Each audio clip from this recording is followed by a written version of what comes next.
Friends, मैं हूं geisha और आप देख रहे हैं एम बोले तो। एंटरटेनमेंट वर्ल्ड की कौन सी खबरें टॉक ऑफ द टाउन है, चलिए देखते हैं।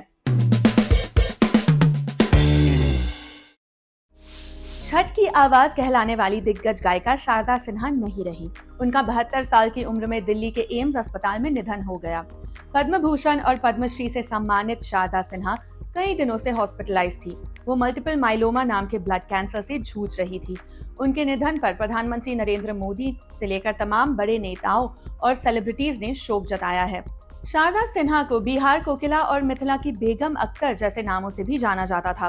उन्होंने कई मशहूर लोक गीतों को, खास तौर से छठ के गीतों को अपनी आवाज दी थी। उत्तर भारत के लोगों के जीवन का तो वो एक अटूट हिस्सा थी।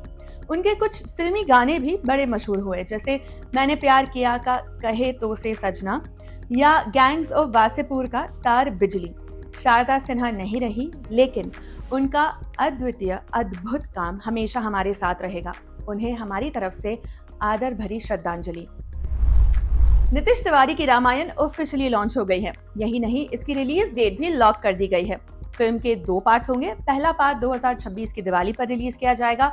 अगला पार्ट ठीक 1 साल बाद 2027 की दिवाली पर आएगा। फिल्म को नमित मल्होत्रा प्रोड्यूस कर रहे हैं। इस रामायण में राम का रोल रणबीर कपूर कर रहे हैं और सीता की भूमिका में साई पल्लवी नजर आने वाली है। रावण के रोल के लिए कन्नड़ा स्टार यश का नाम शुरू से ही चर्चा में था। बाद में उन्होंने इसे कंफर्म भी कर दिया। उन्होंने कहा था, रामायण में रावण सबसे रोमांचक किरदार है। इसे अलग तरीके से पेश करने की बहुत संभावनाएं हैं। एक एक्टर के रूप में मैं बहुत उत्साहित हूँ। नाग चैतन्य और साई पल्लवी की रोमांटिक फिल्म तुंडल की रिलीज डेट लॉक हो गई है। ये फिल्म 7 फरवरी 2025 को सिनेमाघरों में दिखाई जाएगी। पहले इस फिल्म को पोंगल यानी संक्रांति के मौके पर रिलीज होना था, लेकिन बाद में इसकी रिलीज पोस्टपोन हो गई। 2021 में आई लव स्टोरी के बाद एक बार फिर से नाग चैतन्य और साई पल्लवी का ऑन स्क्रीन पेयर बना है। फिल्म को चंदू मोंडेटी डायरेक्ट कर रहे हैं और ये तेलुगु, तमिल और हिंदी भाषाओं में रिलीज होगी। अजय देवगन के भांजे अमन देवगन और रवीना टंडन की बेटी राशा थादानी की फिल्म आजाद का टीजर रिलीज किया गया है, जिसमें अजय देवगन एक योद्धा के रोल में दिखाई दे रहे हैं। ये एक पीरियड फिल्म है जिसमें एक बहादुर वफादार घोड़े की अहमियत पर फोकस किया गया है। फिल्म के हीरो को ऐसी ही किसी घोड़े की तलाश है। आजाद को अभिषेक कपूर डायरेक्ट कर रहे हैं और फिल्म जनवरी 2025 में आएगी। आजाद में अजय देवगन के साथ डायना पेंटी भी नजर आएंगी। जूनियर एनटीआर की फिल्म देवरा की ओटीटी डेट लॉक हो गई है। ये फिल्म 8 नवंबर से नेटफ्लिक्स पर साउथ की 4 भाषाओं में स्ट्रीम होगी। फिल्म के ओटीटी राइट्स नेटफ्लिक्स ने 155 करोड़ की भारी भरकम प्राइस पर खरीदे थे। देवरा बॉक्स ऑफिस पर उम्मीद के मुताबिक परफॉर्म नहीं कर पाई थी। फिल्म ने ओपनिंग तो बहुत अच्छी ली थी, लेकिन बाद में कलेक्शन का ग्राफ गिरता ही गया। इसका ठीकरा जूनियर एनटीआर ने दर्शकों के सिर ही फोड़ दिया था। उन्होंने कहा था कि ऑडियंस बहुत नेगेटिव हो गई है। लोग एनालाइज करने के लिए फिल्में देख रहे हैं, वो लगातार जज कर रहे हैं और ओवर थिंकिंग कर रहे हैं।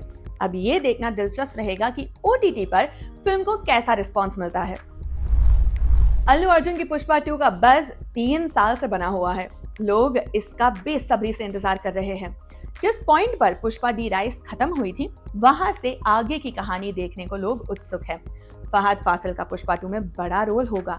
ये भी एक तगड़ी वजह है जिससे फिल्म को लेकर जनता में क्रेज है। जाहिर है, ऐसी फिल्म के साथ अपनी फिल्म रिलीज करना मतलब नुकसान को दावत देने जैसा होगा। विकी कौशल की छावा के मेकर्स ऐसा ही कुछ सोच रहे हैं, तभी तो वो अपनी फिल्म की रिलीज डेट बदलने पर विचार कर रहे हैं। पुष्पा 2 5 दिसंबर को रिलीज होने वाली है और छावा की रिलीज डेट 6 दिसंबर थी। मिड डे में छपी एक रिपोर्ट के मुताबिक छावा के मेकर्स जल्द ही नई डेट अनाउंस करेंगे। छावा एक हिस्टोरिकल ड्रामा फिल्म है जो छत्रपति शिवाजी महाराज के बेटे संभाजी महाराज की जिंदगी पर आधारित है। फिल्म में विकी कौशल का लीड रोल है और उनकी पत्नी के रोल में रश्मिका मंदाना होंगी। औरंगजेब का किरदार अक्षय खन्ना निभा रहे हैं। देखते हैं अब छावा किस डेट पर आती है। आज के खबर सिनेमा में इतना ही। कल फिर मिलेंगे। बाय बाय और देखते रहिए एम बोले तो।